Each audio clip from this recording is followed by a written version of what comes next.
विषय पे बोला है, उसमें किसानी के विषय पर भी बोला है, तो 55 विषयों में जब आप बोलिए तो एक किसानों के मुद्दे पर भी बोल लीजिए। पहले तो ये हमें समझना पड़ेगा कि ये जो चर्चा हो रही है ये किसान के मुद्दे पर अलग से चर्चा नहीं हो रही है। ये तीनों काला कानून वापस लिए जाने के मुद्दे पर चर्चा नहीं हो रही है। ये चर्चा हो रही है राष्ट्रपति जी के अभिभाषण के ऊपर, और उस पर सरकार ये कह रही है कि आप राष्ट्रपति के अभिभाषण पर जब बोलिए उसी में आप किसान के मुद्दे पर बोल दीजिए। क्यों भाई, आपकी तानाशाही चलेगी हर जगह? आपने उनको तो दुश्मन अपना समझ लिया, सदन में उनके विषय में चर्चा भी नहीं हो सकती देश के अन्नदाताओं के विषय पर। तो मेरा सवाल सिर्फ ये है कि उनके मुद्दे पर चर्चा कीजिए और एक प्रस्ताव लेके आइए। अब आप इधर उधर की बात ना कीजिए, तू इधर उधर की ना बात कर, ये बता कि कारवां क्यों लुटा। मुझे रहजनों से गिला नहीं, तेरी रहबरी पर सवाल है। आपने 11 दौर की वार्ता कर ली, बहुत घुमा लिया किसानों को। अब आप सीधे सीधे प्रस्ताव लेकर आइए कि हम तीनों काला कानून वापस लेने को तैयार, और उस पर सदन में चर्चा करके उसको पास कीजिए। किसान कह रहे हैं 6 फरवरी को चक्का जाम करेंगे, तो क्या इसमें भी आम आदमी पार्टी का साथ देगी क्या?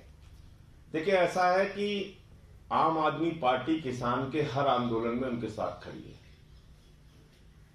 किसान आंदोलन आज उस स्थिति में पहुंच चुका है जहां पर पूरे देश के अंदर एक एक किसान, एक एक आम आदमी आज इनके आंदोलन के साथ खड़ा है। ये दुख की बात है कि भारतीय जनता पार्टी का विधायक कहता है इन किसानों को शूट कर देना चाहिए, ये आतंकवादी हैं, इनको हम जूते से मारेंगे। सुना आप लोगों ने लोनी के विधायक जो भाजपा के, उसकी बात।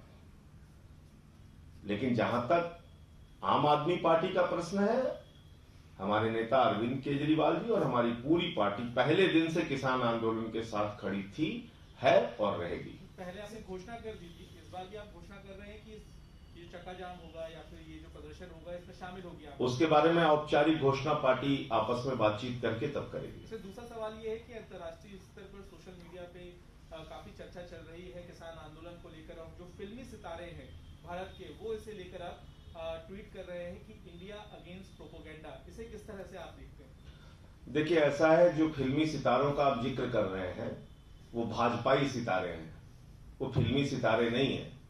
इतनी समझ आपको भी है और इतनी समझ हमको भी है कि वो किस प्रकार से भाजपा के प्रचार तंत्र में एक उनके कार्यकर्ता बन के शामिल रहते हैं।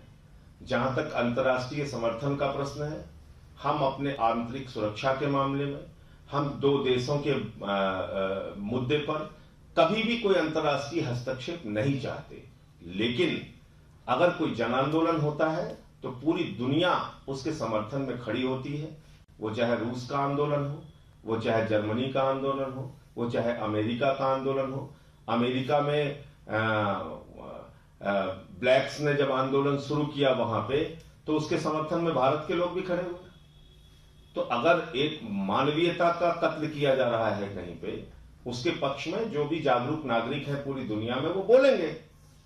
हां, हमारा कोई हिंदुस्तान पाकिस्तान का विवाद है, कोई भारत चीन का विवाद है, उसमें हम किसी का हस्तक्षेप स्वीकार नहीं करते। लेकिन हमने देखा था जब अन्ना जी का भी आंदोलन हुआ था तो दुनिया के 75 देशों में उसके समर्थन में आंदोलन हुआ था। तो मुझे लगता है कि इसको न बुरा मानने की बात है और न इसको कहीं से अन्यथा लेने की बात है। एक सवाल और है, ये प्रधानमंत्री नरेंद्र मोदी ने कहा था हाल ही में कि एक फोन कॉल की दूरी पर है वो, और उन्होंने कहा था कि किसान कभी भी उनको कॉल कर सकते हैं। ये बयान जो दिया गया था, इसे किस तरह से आप देख रहे हैं? मैं 2-4 रुपए लेके रखे हुआ हूं, वो कॉल अभी तक प्रधानमंत्री जी की तरफ से है नहीं, तो मुझे लगता है पैसे की कमी होगी। मैं 2 रुपए 3 रुपए जो भी एक कॉल का खर्चा आएगा वो देने के लिए तैयार हूं। प्रधानमंत्री जी कृपया, मैं हाथ जोड़ रहा हूं, निवेदन कर रहा हूं आपसे, कल मैं सदन में भी आऊंगा, 2-3 रुपए जो भी आपकी एक कॉल का खर्चा आता हो कृपया बता दीजिए, वो हम लोग दे देते हैं और मैं व्यक्तिगत रूप से दे दूंगा। सर कृपा करके आप बातचीत कीजिए। किसान कॉल करें, किसान एक कॉल की दूरी पर है, किसान कॉल करेंगे तो बिल्कुल एक कॉल की दूरी पे प्रधानमंत्री जी भी हो सकते हैं, किसान ही क्यों रहे? किसान तो 11 बार आपके दरवाजे पे आ चुका, एक बार आप भी घंटी घुमा दीजिए उसको, इसमें तो कोई इज्जत जाने वाली नहीं है। आप उनके लिए वोट मांगने के लिए हाथ जोड़ने जाते हैं, तो एक कॉल करने में कोई बुराई नहीं है, कॉल कर लेना चाहिए। सिंघू बॉर्डर पे आज की खबर है कि डबल लेयर कर दिया, पत्रकारों को भी अंदर नहीं जाने दिया।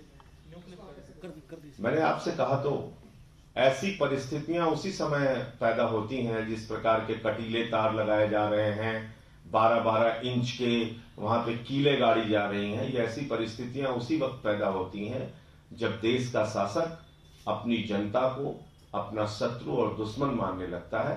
उसी समय ऐसी परिस्थितियां पैदा होती हैं जो आज हमें देखने को मिल रही हैं। आप कह रहे हो कि हम एक कॉल की दूरी पे हैं, इतनी आत्मीयता दिखाने लगते हैं आप, तो फिर ये कटीले तार और इतने बड़े बड़े कीले क्यों गड़वा रहे हैं आप? अपनी दहशत बनाने के लिए, डराने के लिए उन किसानों को। Thank you. Thank you. एक सवाल जी, जो